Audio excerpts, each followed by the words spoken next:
GST reform लागू होने से पहले देश को पीएम मोदी का संबोधन। देश को दी नवरात्र की शुभकामनाएं। आम लोगों के लिए जीएसटी में कटौती को बताया फायदेमंद।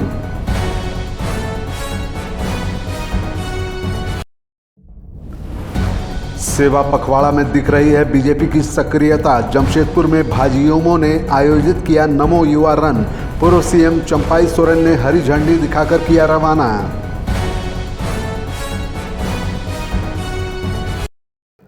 रामगढ़ जिले में बाइक चोर गिरोह के खिलाफ पुलिस का एक्शन। गिरोह के 3 लोगों को किया गिरफ्तार। चोरी के 11 बाइक और कार बरामद।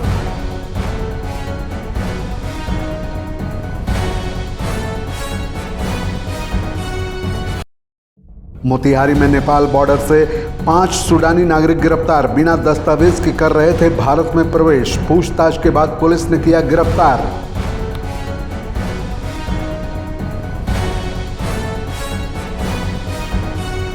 त्योहारों के मौसम में बिहार में बढ़ी शराब की तस्करी। भोजपुर से 25 लाख रुपए की अवैध शराब बरामद। कार्रवाई में 2 तस्कर गिरफ्तार।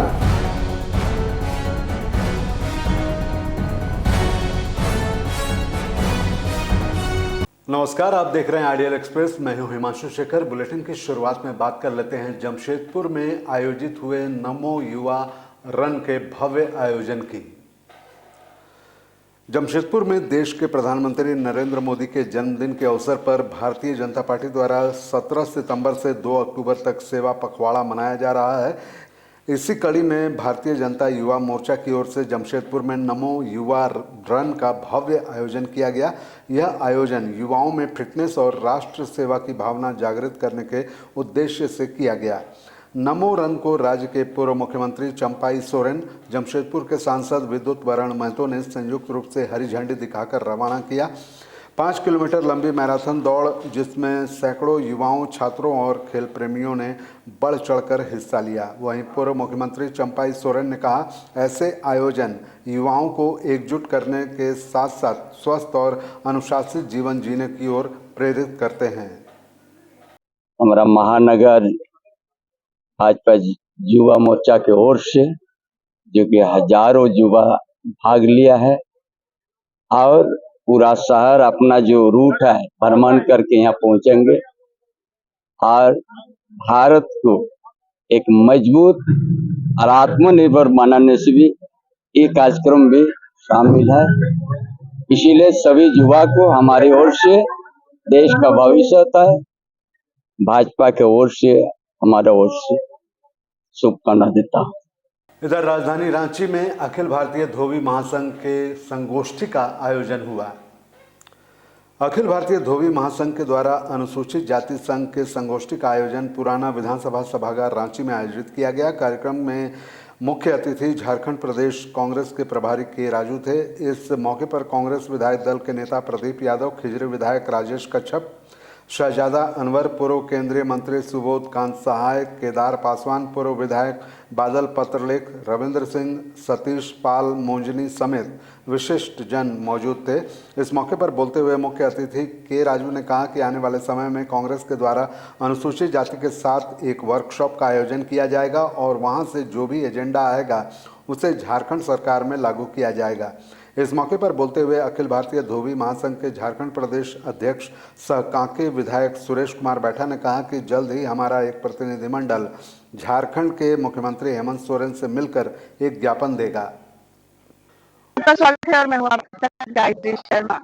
अनुसूचित जाति आयोग के गठन को लेकर के आज यहाँ अखिल भारतीय धोबी महासंघ के बैनर पर एक संगोष्ठी आयोजित की गई। संगोष्ठी में ऐसे आयोग के गठन की बात पर तो बल दिया ही, साथ ही दलित जो वर्ग है उनको तमाम दिक्कतें आ रही हैं, जैसे जाति प्रमाण पत्र बनाने में दिक्कत, नौकरी की क्षेत्र में दिक्कत और साथ ही साथ इनको और भी कई तरह की दिक्कत है। जैसे दलित छात्रों को मात्र पूरे राज्य में 23 छात्रावास है, जिनमें से इन छात्रावासों की संख्या को बढ़ाई जाए।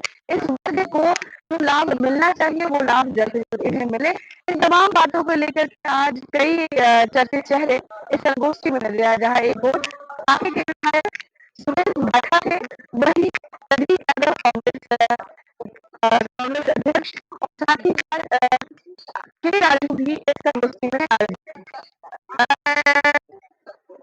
जाति के प्रमुख नेताओं की विशेष बैठक कांग्रेस पार्टी ने रखी थी, जिसका नेतृत्व बैठा था विधायक जी कर रहे थे, केदार पासवान जी कर रहे थे। कई गंभीर समस्याएं आई है, जिसे हम पार्टी के फोरम में भी रखेंगे, सरकार के पास भी रखेंगे। चाहे उसके जाति प्रमाण पत्र निर्गत की बात हो, कहीं दलितों के साथ न्याय न मिलता हो, तमाम चीजें, नौकरियों में कहीं आरक्षण को खा गया है, ऐसी तमाम चीजें सामने आई है। सरकार अपनी है, हमारी मुखिया है हेमंत जी, उन तमाम चीजों को हमने समेटने का प्रयास किया है, उनके पास रखेंगे। और मूल समस्या यही है कि भाई यह संविधान कैसे बचे, यह विधान कैसे बचे। बाबा साहब ने जो हमें मूल अधिकार दिया है, उसकी लड़ाई जो कांग्रेस ने छेड़ा है राहुल जी के नेतृत्व में, हमें लगता है हम सबको मिलकर के उस लड़ाई को लड़ना होगा। उस लड़ाई में हम सब एक मंच पर आ रहे हैं और हमें लगता है कि इस लड़ाई को हम लड़ेंगे। 21 वर्गों में बटे और बटे होने के कारण से हिस्सेदारी मिलनी चाहिए, जो हमें लाभ मिलना चाहिए, जो संवैधानिक अधिकार है, उसमें कहीं ना कहीं हम लोग साथ बेईमानी हो रही है। उसी अधिकार को पाने के लिए चाहे वो एससी आयोग का गठन नहीं होना या अनुसूचित जाति परामर्श जाति काउंसिल का नहीं गठन होना, उसका चेयरमैन नहीं बनाना, अनुसूचित जाति वित्त निगम जहाँ से बहुत बड़ा प्लेटफॉर्म होता है, वहां से लोग कर्जा लेकर ऋण लेकर बेरोजगार नौजवान रोजगार प्राप्त करेंगे। चाहे अनुसूचित जाति का छात्रावास की कमी है, पूरे राज्य में कमी है, हर जिला में छात्रावास होनी चाहिए। मात्र 27 गो छात्रावास है जहां बढ़ाने की आवश्यकता है। उधर मोतिहारी पुलिस ने 5 सूडानी नागरिकों को गिरफ्तार किया है। भारत नेपाल बॉर्डर से एक बड़ी खबर सामने आ रही है, जहां मोतिहारी पुलिस और एसएसबी के संयुक्त कार्रवाई में सूडान के 5 नागरिकों को गिरफ्तार किया गया है, जो चोरी छिपे नेपाल से अग्रवा बॉर्डर के रास्ते भारत में प्रवेश किए थे। बताया जाता है कि ये लोग भारत नेपाल के बीच अपने बॉर्डर का लाभ लेकर भारत में प्रवेश कर गए थे और घोड़ासहन बस स्टैंड से बस में बैठने जा रहे थे। इस बीच एसएसबी और स्थानीय पुलिस को भनक लगी और उसके बाद संयुक्त कार्रवाई में 5 सूडानी नागरिक को गिरफ्तार कर लिया गया है। अभी सिकरहाना डीएसपी गिरफ्तार लोगों से पूछताछ करने में जुटे हैं। हालांकि इस पूरे मामले में पुलिस कुछ भी बताने से इनकार कर रही है। रजरप्पा और गोला पुलिस बड़ी कार्रवाई करते हुए बाइक चोर गिरोहों को पकड़ा है। रजरप्पा व गोला थाना पुलिस ने बड़ी कार्रवाई करते हुए बाइक चोर गिरोह के 3 सदस्यों को गिरफ्तार किया है। गिरफ्तार लोगों की निशानदेही पर चोरी की 11 बाइक सहित एक ग्रैंड विटारा कार भी जब्त की गई है। इस संबंध में गोला थाने में मीडिया से बात करते हुए रामगढ़ एसपी अजय कुमार ने कहा कि पकड़े गए सभी आरोपी शातिर अपराधी हैं। सभी के विरुद्ध विभिन्न थानों में 1 दर्जन से भी अधिक मामले दर्ज हैं। उधर भोजपुर जिले में उत्पाद विभाग को बड़ी सफलता हाथ लगी है। आगामी विधानसभा चुनाव और दशहरा पर्व को देखते हुए राज्य भर में चलाए जा रहे विशेष अभियान के तहत भोजपुर जिले में मद्य निषेध एवं उत्पाद विभाग को एक बड़ी सफलता हाथ लगी है। ट्रक की तलाशी के दौरान सड़े गले प्याज के ढेर के नीचे छिपाकर रखी गई विदेशी शराब की बड़ी खेप बरामद की गई। विभाग ने एक 12 चक्का ट्रक से भारी मात्रा में अवैध विदेशी शराब बरामद की है, जिसकी बाजार कीमत लगभग 25 लाख आंकी गई है। इस मामले में 2 तस्करों को गिरफ्तार किया गया है। खबरों के सफर में यहां रुकेंगे। एक छोटे से ब्रेक के लिए बने रहिए आइडियल एक्सप्रेस के साथ। बदलते समय के बीच खबरों की दुनिया में आइडियल एक्सप्रेस की एंट्री। खबरों से बनाएंगे अपनी पहचान और रखेंगे निष्पक्ष पत्रकारिता की मिसाल। शानदार टीम, धारदार रिपोर्टिंग, लाइव कवरेज और सटीक विश्लेषण। बिरसा का उलगुलान दिखाएंगे और बुध की धरती पर बढ़ते जुर्म की दास्तां बताएंगे। बंगाल से लेकर सिक्किम और यूपी से लेकर उत्तराखंड की हर छोटी बड़ी खबर से रूबरू कराएंगे। विकास के नाम पर हो रही धांधली बताएंगे और गांव ज्वार से निकलने वाली उम्मीद की किरण दिखाएंगे। सिर्फ पत्रकार नहीं, परिवार की तरह आपका साथ निभाएंगे। हम आइडियल एक्सप्रेस हैं, सच की तह तक जाएंगे। ब्रेक के बाद आपका फिर से स्वागत है और बढ़ते हैं अगली खबर की ओर। बात करते हैं गिरिडीह की, जहां एक भयानक दर्दनाक हादसा हुआ है। गिरिडीह के नगर थाना क्षेत्र के गांधी चौक के पास बीती शाम दर्दनाक हादसा हुआ। घटना के बारे में मिली जानकारी के अनुसार करीब 2 साल का मासूम अपनी मां की गोद से फिसलकर नाले में जा गिरा। तेज बारिश के कारण नाले में पानी का बहाव इतना तेज था कि बच्चा देखते ही देखते बहाव में बह गया। घटना के बाद मौके पर हड़कंप मच गया। जिला प्रशासन और नगर निगम की टीम राहत और बचाव कार्य में जुटी है। इधर मासूम के परिजनों का रो रो कर बुरा हाल है। नगर निगम को कर वसूली होती है, लेकिन सुविधा नगण्य है। नगर निगम में उच्च पदाधिकारी को देखना होगा और स्थिति बहुत ही दुखदाई है। आंखें नम है, क्या कहूँ, बोलना मुश्किल है, लेकिन हमारे उधर शनिवार शाम जमशेदपुर में हुई बारिश ने आम जनजीवन को प्रभावित किया। जमशेदपुर में शनिवार को हुई तेज बारिश ने आम जनजीवन को प्रभावित किया। साक्षी थाना क्षेत्र के हावड़ा ब्रिज के पास अचानक एक विशाल पेड़ सड़क के बीचों बीच गिर पड़ा। इसके कारण दोनों ओर वाहनों की लंबी कतारें लग गई और लोग घंटों तक जाम में फंसे रहे। हालांकि राहत की बात यह रही कि कोई जनहानि नहीं हुई, लेकिन इस दौरान कई वाहन क्षतिग्रस्त हो गए। वहीं सूचना मिलते ही साक्षी थाना पुलिस, नगर निगम और दमकल विभाग की टीम मौके पर पहुंची और सड़क खाली कराने का काम शुरू कर दिया गया। महालया के अवसर पर प्रसिद्ध शक्तिपीठ रजरप्पा के मां छिन्नमस्तिका मंदिर में श्रद्धालुओं की भीड़ उमड़ पड़ी। देश के प्रसिद्ध शक्तिपीठ रजरप्पा स्थित मां छिन्नमस्तिका मंदिर में महालया के अवसर पर श्रद्धालुओं की भीड़ उमड़ी है। लोग अपनी मनोकामना लेकर मां भगवती के दर्शन को पहुंच रहे हैं। इस संबंध में रजरप्पा मंदिर न्यास समिति के सचिव सुभाषिष पंडा ने कहा कि आज से ही शारदीय नवरात्र प्रारंभ होता है। आज ही दुर्गा देवी के आगमन का दिन है।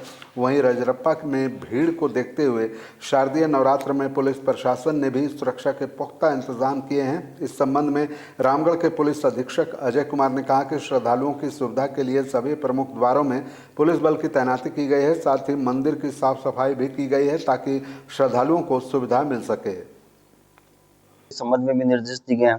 इसके अलावा हमारे भारत प्रसिद्ध रजरप्पा मंदिर है मां छिन्नमस्तिका का, जहाँ पे श्रद्धालुओं का प्रथम दिन से ही वहां आना जाना शुरू हो जाता है और मंदिर भी काफी अच्छे से सजाया जाता है। बहुत श्रद्धा है लोगों की। उसकी भी व्यवस्था की गई है कि जितने भी वहां पे निकास के मार्ग है, प्रवेश के मार्ग है, जो लाइन है, क्यूब है, सब जगह पे पुलिस फोर्स और हमारे चौकीदार, होमगार्ड्स हो। इसके अलावा महिला पुलिस बल भी दिया गया है। इसके अलावा जो और अब बात कर लेते हैं कैमूर के खबर की। नवरात्रि का पर्व 22 सितंबर यानी सोमवार से शुरू हो रहा है। ऐसे में मूर्ति कलाकार देवी मां की प्रतिमा को अब अंतिम स्वरूप देने में जुटे हुए हैं। नवरात्रि का उत्साह और रंग अभी से ही बाजार में दिखाई देने लगा है। गांव से लेकर शहर के पंडालों में विराजमान होने वाली मां दुर्गा की प्रतिमाओं को कलाकार अंतिम रूप देने में जुटे हैं। मां की मूर्त को सुंदर आकार और 9 रूपों में ढाला गया है। मूर्ति बनाने वाले कलाकार राम बचन राम ने बताया कि हर साल महंगाई और जीएसटी बढ़ने के कारण कपड़े और श्रृंगार के सामान महंगे दामों में खरीदने पड़ते हैं। किसी तरह से रोजी रोटी में लगे हुए हैं। सरकार से हम लोगों को कुछ भी मदद नहीं मिल पाता है। सरकार हम लोगों पर ध्यान दे तो इससे भी बेहतर कर सकते हैं। समय 10-12-13 वर्ष होता होगा। अच्छा, तो इससे आपका खर्च चल जाता है? अब काहे ना यार, कोई समझ गुरु से अच्छा है, 2 महीना 3 महीना खर्चे हैं, जो भी कुछ मिल जाता है और बचा भरण पोषण हो जाता है। लगातार जो महंगाई बढ़ रहा है, ये तो कैसे मतलब आप लोग करते होंगे? हाँ, महंगाई के देखते हुए जीएसटी जब लागू है तो हर सामानों पर माने लिया जाता है। उसके आधार पर 100, 200, 400, 500 रुपया पर हम लोग रखते हैं। तो हर साल बढ़ता है कि इसी साल हुआ? नहीं, हर साल भी कुछ बढ़ता है। तो कितना जगह? उधर जमशेदपुर में नारी सशक्तिकरण को लेकर 5 किलोमीटर पैदल चलने का आयोजन किया गया। जमशेदपुर क्रीड़ा भारती के द्वारा नवरात्रि के एक दिन पूर्व महाल्या की सुबह नारी सशक्तिकरण के लिए 5 किलोमीटर पैदल चलने का कार्यक्रम किया गया, जिसमें क्षेत्र एवं आसपास की महिलाओं ने जमकर हिस्सा लिया। कार्यक्रम बिरला मंदिर से शुरू हुआ और गोलमुरी एग्रीको ट्रांसपोर्ट ग्राउंड होते हुए वापस बिरला मंदिर में खत्म हुआ। इस दौरान महिला, बच्चे, बूढ़े, युवा सभी वर्ग के लोग इस कार्यक्रम में शामिल हुए। इस दौरान क्रीड़ा भारती के महानगर अध्यक्ष शिव शंकर सिंह ने बताया कि पैदल चलने से शरीर की हड्डियां और मांसपेशियां मजबूत होती हैं, हृदय रोग, मधुमेह और कुछ प्रकार के कैंसर का खतरा कम होता है, वजन नियंत्रित रहता है, मानसिक स्वास्थ्य में सुधार होता है और सहन शक्ति बढ़ती है। यह एक कम प्रभाव वाला व्यायाम है जो जोड़ों के लिए फायदेमंद है और शरीर में ऊर्जा के स्तर को बढ़ाता है। आज हम लोग जमशेदपुर महानगर क्रीड़ा भारती के माध्यम के द्वारा स्वास्थ्य जागरूकता अभियान का एक आयोजन किए थे, जिसमें कि ये ध्यान में रखा गया था कि मातृशक्ति जो हम लोग की अहम भूमिका इस देश में निभा रही है, उसमें ऐसे माताओं यानी बहनों को हम लोग जागरूक स्वास्थ्य लाभ के लिए एक पैदल जो 5 किलोमीटर का जो पैदल यात्रा हम लोग रखे थे, जो कि अभी लगभग। इस बुलेटिन के खबरों में फिलहाल इतना ही। मुझे दीजिए इजाजत, बने रहिए आइडियल एक्सप्रेस के साथ। नमस्कार।